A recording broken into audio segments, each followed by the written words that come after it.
ರೆಸ್ಟೋರೆಂಟ್ಗಿಂತ ಸಖತ್ ಟೇಸ್ಟಿಯಾಗಿರೋ ಸ್ಪೈಸಿಯಾಗಿರೋ ಅಂಥ garlic chicken fry. Chicken piece ಗಟ್ಟಿಯಾಗದೆ ತುಂಬ ಸಾಫ್ಟಾಗಿ ಜ್ಯೂಸಿಯಾಗಿ ಸಖತ್ ಟೇಸ್ಟಿಯಾಗಿ ಮನೇಲಿ ಹೇಗೆ ಪರ್ಫೆಕ್ಟಾಗಿ ಮಾಡೋದು ಅಂತ ಇವತ್ತಿನ ವಿಡಿಯೋದಲ್ಲಿ ತೋರಿಸ್ತಿದ್ದೀನಿ. ಪ್ಲೀಸ್ ಯಾರೆಲ್ಲ ಸಬ್ಸ್ಕ್ರೈಬ್ ಆಗಿಲ್ಲ ಸಬ್ಸ್ಕ್ರೈಬ್ ಮಾಡಿ. ನಾನಿಲ್ಲಿ ಅರ್ಧ ಕೆಜಿ ಚಿಕನ್ ತೊಗೊಂಡಿದ್ದೀನಿ ವಿತ್ ಬೋನ್. ನೀವು ಬೋನ್ಲೆಸ್ ಬೇಕಾದರೂ ಮಾಡ್ಕೋಬೋದು. ಚೆನ್ನಾಗಿ ತೊಳೆದ್ಬಿಟ್ಟು ಯಾವುದೇ ರೀತಿ ನೀರಿನ ಅಂಶ ಇರಬಾರ್ದು. ನಂತರ ಇದಕ್ಕೆ ರುಚಿಗೆ ತಕ್ಕಷ್ಟು ಉಪ್ಪು, ಅರ್ಧ ಟೇಬಲ್ ಸ್ಪೂನ್ ಪರ್ಫೆಕ್ಟಾಗಿರುತ್ತೆ. ಒಂದು 1/4 ಟೇಬಲ್ ಸ್ಪೂನ್ ಆಗುವಷ್ಟು ಅರಿಶಿನ, 1 table spoon Kashmiri chilli powder ಹಾಕ್ತಾ ಇದ್ದೀನಿ. ಇದು ಖಾರ ಇರೋದಿಲ್ಲ, ನೀವು ನಾರ್ಮಲ್ದಾದರೆ ಅರ್ಧ ಟೇಬಲ್ ಸ್ಪೂನ್ ಹಾಕ್ಕೊಳ್ಳಿ. ಫ್ರೆಶ್ ಆಗಿ ಕುಟ್ಟಿರೋ ಅಂಥ ಶುಂಠಿ ಬೆಳ್ಳುಳ್ಳಿ ಪೇಸ್ಟು 1 ಟೇಬಲ್ ಸ್ಪೂನ್ ಆಗುವಷ್ಟು.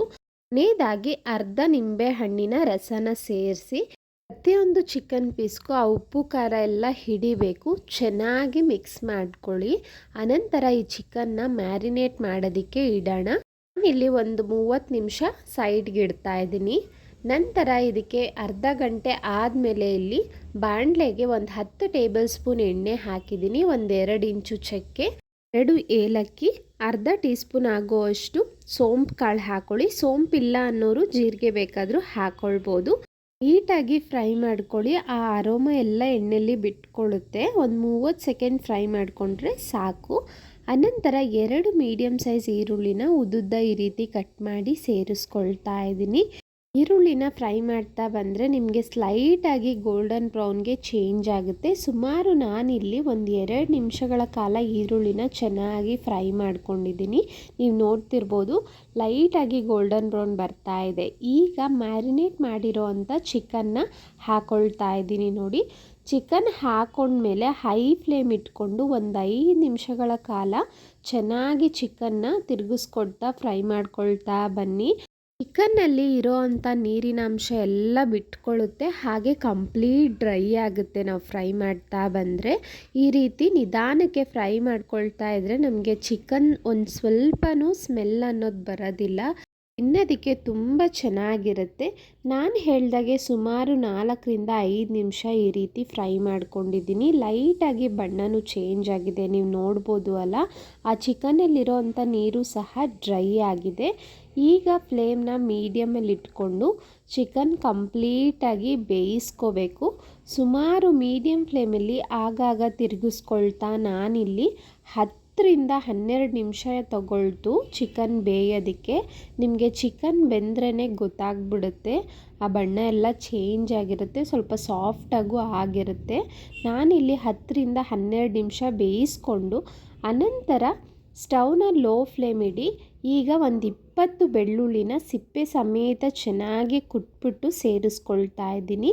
ನೀವು ಬೇಕಾದರೆ ಗ್ರೈಂಡರಲ್ಲಿ ಗ್ರೈಂಡ್ ಮಾಡ್ಕೊಬಿಡ್ಬೋದು, ಅಥವಾ ಸಿಪ್ಪೆ ಬೇಡ ಅನ್ನೋರು ಸಹ ಸ್ಕಿಪ್ ಮಾಡ್ಕೋಬೋದು. ಆದರೆ ಸಿಪ್ಪೆ ಸಮೇತ ಹಾಕಿದ್ರೇ ಟೇಸ್ಟ್ ಇರೋದು ಈ ಚಿಕನ್ಗೆ.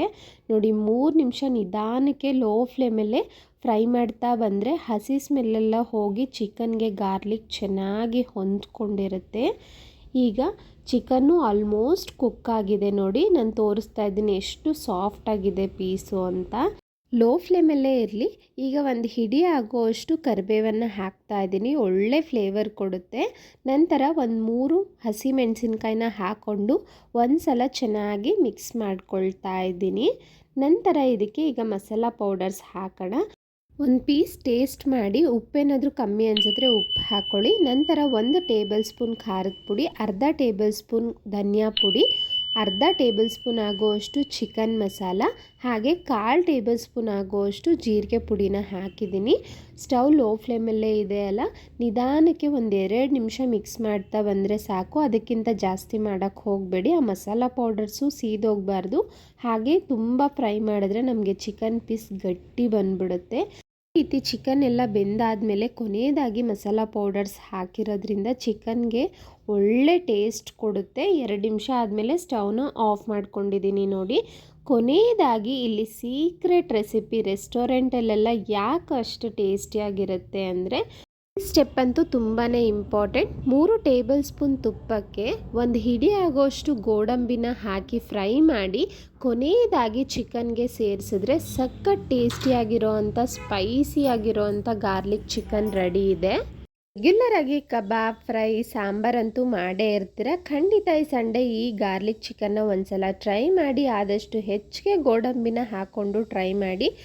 ಇಷ್ಟು ಗೋಡಂಬಿನ ಹೆಚ್ಚಿಗೆ ಹಾಕಿ ಚಿಕನ್ ಜೊತೆ ಗೋಡಂಬಿ ಅಂತೂ ಪರ್ಫೆಕ್ಟ್ ಕಾಂಬಿನೇಷನ್. ಹಾಗೆ ಎಲ್ಲ ಮೊದಲನೇ ಸರಿ ನಮ್ಮ ಚಾನಲ್ನ ನೋಡ್ತಿದ್ದೀರಾ, ಪ್ಲೀಸ್ ಸಬ್ಸ್ಕ್ರೈಬ್ ಮಾಡಿ. ಇವತ್ತಿನ ಚಿಕನ್ ರೆಸಿಪಿ ನಿಮ್ಗೆ ಇಷ್ಟ ಆಗಿದ್ರೆ ಲೈಕ್ ಮಾಡಿ, ಹಾಗೆ ಕಮೆಂಟ್ ಮಾಡೋದನ್ನು ಮರಿಬೇಡಿ, ಹಾಗೆ ಶೇರ್ ಮಾಡಿ. Thank you.